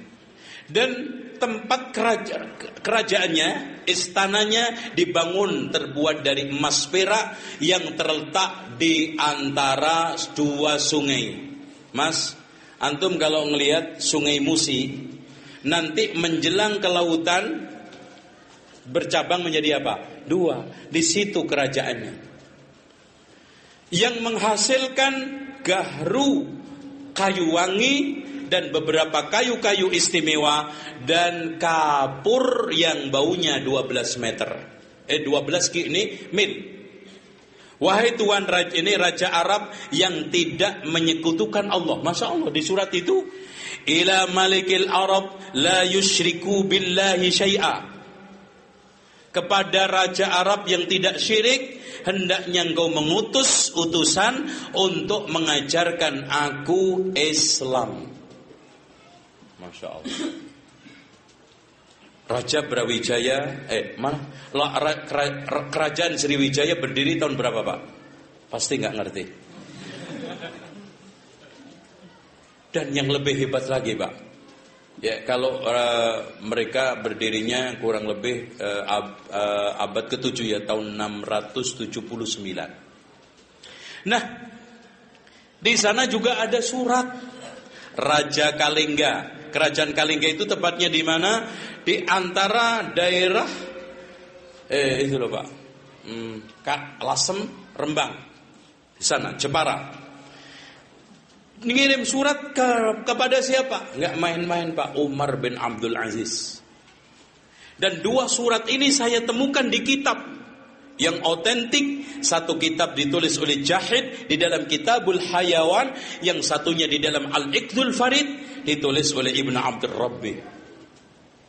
Di situ teks mengatakan, hendaknya engkau mengutus kami orang yang mengajarkan Islam. Nah, hadirin sekalian yang dirahmati oleh Allah, kayu gahru ini, kayu kapur, sampai juga diabadikan oleh Allah menjadi nikmat surga Pak. Nggak mungkin ada barang-barang dunia yang menjadi nikmat surga kalau nggak istimewa. Di mana ayatnya? Innal abrara yashrabuna min ka'sin kana mizajuha. Subhanallah, Rasulullah sudah kenal si bulga. Iya, kapur itu disebut barus. Kapur barus. Barus itu Pak, bahkan ada seorang sarjana ahli hisab dan astronomi, dan dia dijadikan gubernur Alexander Agung. Dia pertama kali yang dikatakan oleh Syekhul Islam Ibnu Taimiyah mengadakan bid'ah hisab di dalam agama, sehingga dimasukkan ke dalam agama Yahudi Nasrani, membuat peta. Di situ ditulis Baruza. Masya Allah, Barus sudah ada. Belum ada Nusantara. Dulu itu Pak, masih India. Indonesia itu India. Makanya ketika VOC bubar, maka orang Belanda mendirikan negara namanya apa? India Belanda. Karena seluruh ini dikatakan India Timur.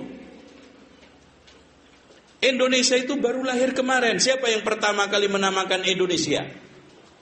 Nggak ngerti nih. Cokro Aminoto. Awalnya Melanesia. Malay itu pulau-pulau, karena negara yang banyak pulau. Kayaknya kurang enak karena suku lebih ditekankan, karena namanya? Itu loh Pak, yang banyak macam-macam suku. Apa itu? Multi apa? Etnis ya, apa namanya? Multi etnis ya. Ada Sunda, ada Jawa, ada ini, sehingga lebih katakan Indonesia, bukan Malaysia. Kemudian setelah itu dipakai oleh Malaysia untuk menjadi nama. Itu. Dan sedikit saya ingin sampaikan, Cokro Aminoto ini pejuang hebat dan sangat tinggi rohnya ke Islam. Cuman sayang memang beliau belum punya kesempatan untuk belajar Islam dengan benar. Karena memang sejak muda dia ditempa dengan perjuangan untuk memerdekakan Indonesia. Ya, pertama Haji Samanhudi mendirikan SDI, pedagang kain batik dari Solo. Karena persaingan batik dengan Cina, maka mendirikan SDI. Setahun berikutnya ketemu Cokro Aminoto. SDI berdiri tahun 1911. Kemudian ketemu Cokro Aminoto tahun 1912, difusikan menjadi SI. Maka dalam waktu sekejap SI disinyalir mendapatkan pengikut kurang lebih 2 juta. Termasuk diantaranya adalah murid-muridnya, ya, Soekarno dan yang lainnya. Bahkan Soekarno itu dijadikan menantunya. Anak umur 16 tahun dinikahkan oleh Soekarno. Cuman sayang setelah kuliah ke Bandung, yang akhirnya mendapatkan titel insinyur, menikah dengan janda Bandung. Namanya siapa? Ibu Inggit. Akhirnya anaknya Cokro Aminoto ditinggalkan. Kemudian akhirnya Cokro Aminoto meninggal dunia tahun 1936 atau 37. Cuman sayang akhirnya pecah menjadi dua, SI putih sama SI merah. Terutama dipelopori oleh Semaun yang ditunjuk oleh Cokro Aminoto untuk membuka SI di Semarang, akhirnya malah menjadi PKI. Didukung yang kedua oleh Tan Malaka. Kemudian berikutnya akhirnya PKI menggeliat tahun 1948 dan lebih hebat lagi tahun 1965. Ini semua sejarah. Intinya hadirin sekalian, kembali lagi Sunan Ampel ini, maaf, kurang dikit ya. Enggak ada pertanyaan kan? Ya. Antum perlu tanya apa? Ana lanjutkan. Sunan Ampel punya murid dan menantu serta anak. Yang anaknya betul-betul jadi ulama adalah Sunan Bonang. Dan antum tadi saya sampaikan bagaimana kedalamannya sampai bahkan dikatakan raja ilmu. Belajar ke Mekah. Enggak mungkin Pak, Sunan Giri sama Sunan Bonang pinter bahasa Arab belajar di Jawa. Sama siapa? Sama Beco. Ngatno. Enggak mungkin. Belajar ke Malaka, ke Pasai, kemudian bahkan Profesor Dr. Hamka memastikan Sunan Giri sama Sunan Bonang benar-benar belajar di Mekah. Ya. Sampai beliau tidak nikah, ya. Sunan Bonang dikatakan oleh orang Jawa wali wadat, Sunan Wadat. Maksudnya wahdah, sendirian enggak menikah. Kemudian punya anak lagi namanya Sunan Derajat. Ini pembela utama Islam murni. Bahkan anti bid'ahnya dia itu kencang sekali. Sehingga hadirin sekalian sampai hari ini kalau antum bandingkan antara Jawa Tengah dengan Jawa Timur, Lamongan, Gresik, itu Islamnya lebih murni, lebih nyantri daripada Tengah. Karena memang dai-dai di sini itu selalu Islam putih, Islam ahli sunnah wal jamaah. Kemudian menantunya Sunan Giri, apalagi Sunan Giri, Masya Allah. Karena memang dari dasarnya Sunan Ampel itu sangat tegas terhadap bid'ah. Antum lihat saja di dalam satu makalah dialog beliau dengan beberapa wali soal masalah adat. Beliau mengatakan apakah tidak mengkhawatirkan, halaman 77, apakah tidak mengkhawatirkan di kemudian hari adat istiadat dianggap sebagai ajaran yang berasal dari agama Islam sementara tidak ada dalam ajaran Islam, dan bila hal ini dibiarkan apakah tidak menjadi bid'ah? Jawabannya Sunan Kudus, saya setuju dengan pendapat Sunan Kalijogo sebab ajaran agama Buddha ada kesamaannya dengan ajaran agama Islam. Contoh orang kaya harus menolong fakir miskin. Adat istiadat yang lama yang masih bisa diarahkan kepada ajaran tauhid, kita akan berinya warna Islami. Sedang adat kepercayaan lama yang mengandung kemusyrikan kita tinggalkan sama sekali. Adapun tentang kekhawatiran Kanjeng Sunan Ampel, saya mempunyai keyakinan bahwa di belakang hari akan ada yang menyempurnakannya. Coba. Jadi sebetulnya perbedaan antara Islam murni dengan Islam abangan, Islam puritan dan abangan itu sudah lama sejak dulu terjadi. Nah, kelompok-kelompok wali yang lebih condong kepada ajaran putih, kepada ajaran murni, kepada ajaran puritan menurut istilah para peneliti barat adalah Syekh Maulana Malik Ibrahim, Sunan Ampel, kemudian diikutin oleh anaknya Sunan Bonang, diikutin oleh menantunya yang sangat tegas yaitu Sunan Giri, lalu diikutin oleh murid-murid yang lainnya. Namun hadirin sekalian, setelah era Sunan Kalijogo, beliau lebih menekankan dakwah kompromistis yang akhirnya lahirlah Islam sinkritis. Maka pada saat itulah terjadi pembelokan misi wali. Islam murni sudah mulai banyak ditinggalkan, lebih mendekatin adat dan kompromi. Bahkan wayang dijadikan sebagai sarana untuk dakwah. Makanya hadirin sekalian, kalau antum membaca kitab Prapanca dan Mahabharata, tidak ada kisah Punokawan, Petruk Gareng, terus apa lagi? Petruk Gareng Semar itu nggak ada. Petruk Gareng Semar Bagong. Kalau Bagong itu bikinan siapa Mangkunegara ya, istilah bagong itu. Bagong itu dari bahasa Arab baghyun, itu kan. Jadi orang itu kalau melampaui batas bentuknya kayak bagong, ngedembul, mangap. Gitu. Makanya untuk supaya hilang harus dirubah, maka muncul sosok ghayyir gareng. Gareng itu orang Jawa mau ngomong ghayyir itu susah, jadi gareng. Supaya gareng itu terwujud harus ada tindakan petruk fatruk tinggalkan. Gitu ya. Nah, supaya meninggalkan kemungkaran dan yang lainnya itu supaya benar-benar istiqomah dibutuhkan samir. Apa artinya bahasa Arab samir? Semar, cincingkan lengan baju, paku dengan kuat. Makanya bahasa Arabnya paku itu samir. Semar, bahasa Arab. Itu, ya. Namun sekarang sudah banyak penyimpangan dan pada akhirnya Pak, sebetulnya dakwah Wali Songo dan sejarah Wali Songo itu menyimpang pada pada tahun 1948-an. Ketika itu sedang menggeliatnya komunis. Bahkan muncul kitab-kitab aneh untuk mencela Islam, menghujat Islam.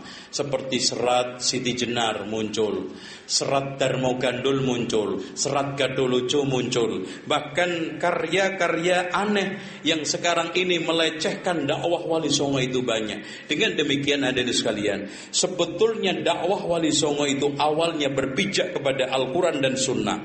Kalau antum tidak percaya nanti baca tuntas isi Kerupak Firara dan juga isi kitab Headbook Van Bonang. Kemudian pertahanan itu lemah setelah Demak Bintoro jatuh. Pada zaman Raden Patah kuat karena dikawal oleh Sunan Ampel. Pada zaman Fatihunus masih kuat karena masih mencintai ulama-ulama sunnah. Pada zaman Trenggono lebih-lebih lagi karena sudah terjadi kongsi hubungan kuat antara Banten, Cirebon sama Demak. Bahkan bisa mengusir Portugis.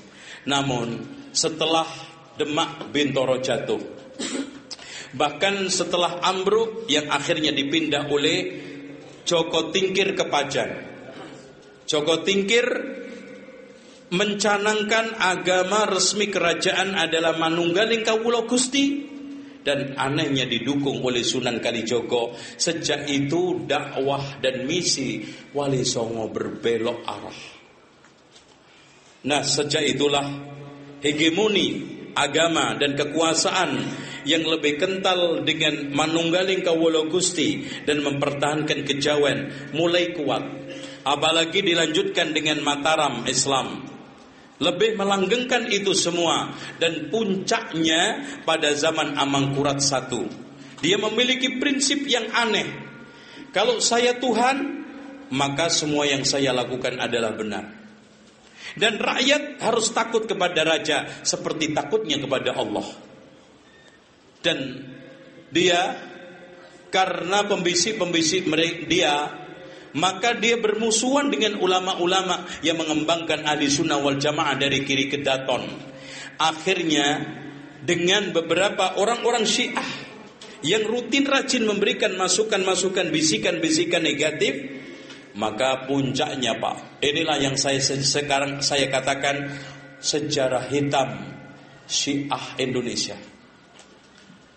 Pada zaman Amangkurat I kurang lebih 5.000 sampai 6.000 ulama Giri Gedaton bersama anak istrinya dibantai oleh Amangkurat I. Dan sejak itu Giri Gedaton dan Islam berwarna puritan putih sudah tamat, tidak ada lagi. Maka pada abad ke-17 18 sudah mulai banyak hiruk pikuk tentang masalah Islam yang penuh dengan khurafat, Islam yang penuh dengan berbagai macam intrik-intrik tahayul. Makanya pada abad awal 19 dan kemudian awal 20, reformer ini sudah mulai muncul. Pertama kali muncul di Sumatera. yaitu Imam Bonjol bersama beberapa temannya, di antaranya adalah Ajih Somane, Biubang, dan juga Tuan Kunan Renceh. Kemudian di Jawa, walaupun hadirin sekalian maaf, Diponegoro tidak sebagus Islamnya Imam Bonjol, tapi perjuangan menggemakan jihad untuk melawan Belanda perlu kita acungi jempol, karena Belanda mengalami kedodoran. Perang yang memakan waktu kurang lebih 5 tahun, dari tahun 1821 sampai 1826, akhirnya hampir melemahkan Belanda. Kemudian muncul perjuangan antara tahun 1825 sampai 1837 yang berakhir ditangkapnya Imam Bonjol.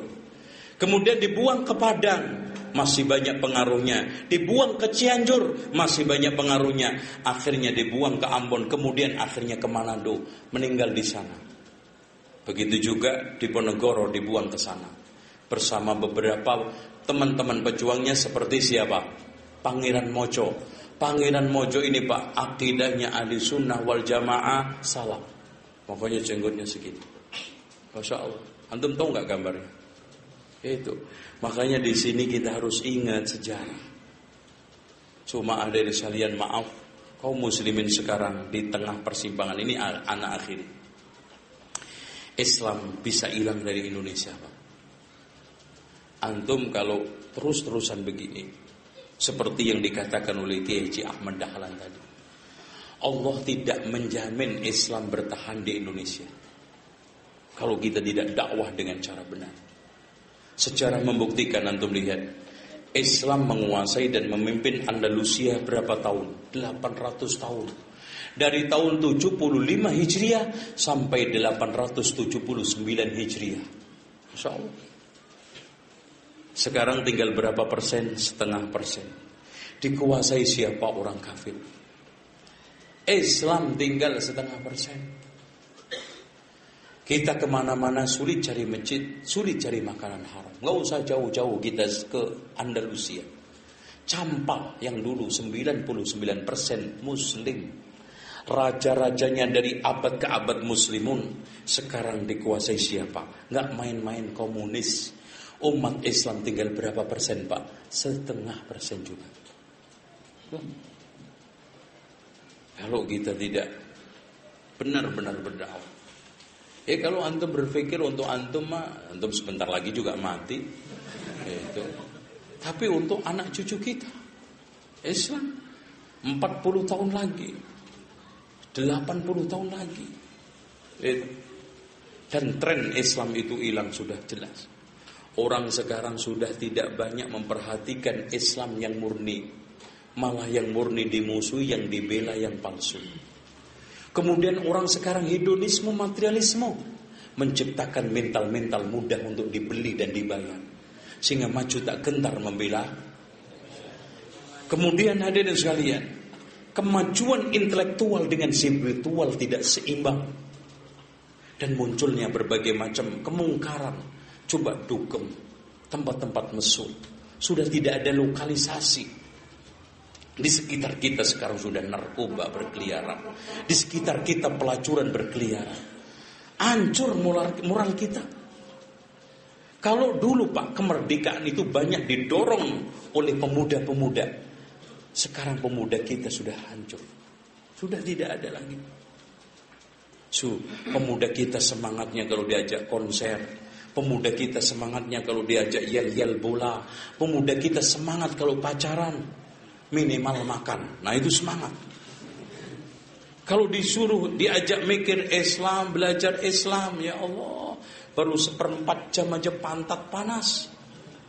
Antum kasih ceramah para pemuda Pak, 1/4 jam itu aja sudah rame, gak karu-karuan. Nah inilah Mas, maaf, orang Indonesia itu gampang tertarik dengan penampilan, akhlak, dan juga gampang diluluhkan hati dengan materi. Makanya kristenisasi, walaupun ajaran Kristen sesat laku, Ahmadiyah sesat laku, Lia Aminuddin edan aja laku. Eden apa Eden? Eden ya. Eden ya, Eden. Saya kira Eden. Eden itu laku. Oleh karena itu mari kita bangkit. Kita menggemakan dakwah. Dan ada kalimat yang mengena ke saya dari seorang profesor doktor dari Ummul Qura. Ketika saya saat antarkan ke bandara, beliau berpesan, kalau seandainya dulu Saudi mengirimkan 1000 da'i ke Yaman untuk menjelaskan tentang sunnah dan bahayanya Syiah, Saudi tidak harus dengan cukup dana 1 miliar, Saudi tidak harus mengirimkan pasukan lengkap dengan senjatanya yang dengan biaya puluhan miliar. Dakwah biayanya murah, dakwah elegan tampilnya, dakwah sangat mudah untuk dicangkup di Indonesia. Alhamdulillah Pak, kita bebas loh. Kalau di Cina itu baru boleh belajar, itu pun Quran setelah umur 60 tahun. Ya kalau nyampe, kalau enggak, wassalam udah. Jadi boleh hanya belajar Al-Quran, itu pun setelah umur 60 tahun. Alhamdulillah. Sekarang antum ngajar antum jangan terikat masjid ini enggak boleh. Ya Allah Pak, di mana saja kita bisa berdakwah. Anak aja di rel kereta api bisa dakwah, yang penting di syuting. Masya Allah. Jadi antum di pos kamling, di rel kereta, di rumah sakit, ayo dakwah Pak, kita gencarkan. Dan yang dakwah itu bukan hanya ustaz fulan enggak, semua. Dan dakwah tidak harus ceramah, khutbah. Antum sekarang punya buku kecil nih tentang Rohingya, apalagi dibagi cuma-cuma, kasihkan ke orang. Antum juga punya buku kecil-kecil di rumah, daripada keleleran, bawa. Ketemu orang di bis, ketemu orang di kereta. Bahkan kalau saya kemana-mana itu selalu di tas buku kecil-kecil saya bawa. Apalagi delay di bandara, deketin orang, kasih buku, Masya Allah. Ternyata kadang-kadang ketemu direktur salah satu perusahaan, kadang ketemu polisi, pernah anak kira orang biasa, ternyata kepala humas Polda Lampung, kasih buku. Alhamdulillah. Setelah itu minta lagi, tapi gratis. Alhamdulillah. Alhamdulillah, dakwah. Dan gak usah buku gede-gede, kasih Riyadhus Shalihin, merem. Kasih buku kecil-kecil, adab makan, adab minum, sifat sholat Nabi, cara wudhu. Kalau enggak Pak, Islam hilang, antum kegulung. Kekuatan ini sudah mengeroyok seperti yang telah disinyalir oleh Rasulullah SAW. Yushiku an tada'alikumul umam kama tada'al akalatu ila qas'atiha. Hampir-hampir umat ini mengeroyok kalian seperti orang royokan makanan dari tempatnya. Tuh, demikian hadirin sekalian, karena sudah zuhur. Baik, insyaallah saya mohon maaf tidak memberikan kesempatan bertanya, karena sebetulnya kalau disampaikan tuntas ini kurang lebih 3 jam, ya. Tapi ada beberapa poin yang belum tersampaikan, antum bisa membaca di kitabnya. Dan untuk supaya kita lebih luas, kita bisa kaji, dan antum bisa juga menulis, silahkan. Ya, silahkan antum menulis kayak saya. Ya, silahkan meneliti. Mudah-mudahan mendapatkan faedah. Subhanakallah, hamdika, asyhadu an la ilaha illa anta, astaghfiruka wa atubu ilaik. Wassalamualaikum warahmatullahi wabarakatuh.